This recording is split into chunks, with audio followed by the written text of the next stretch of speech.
And why not practice some U-turn?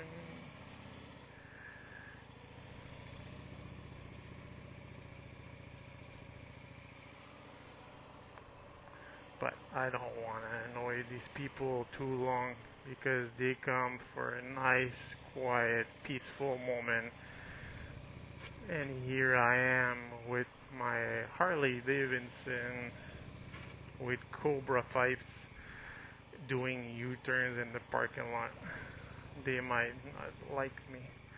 So there it is. Um, so that was a little quick ride, just to show you the colors of downtown. Well, not downtown Ottawa, but around Ottawa.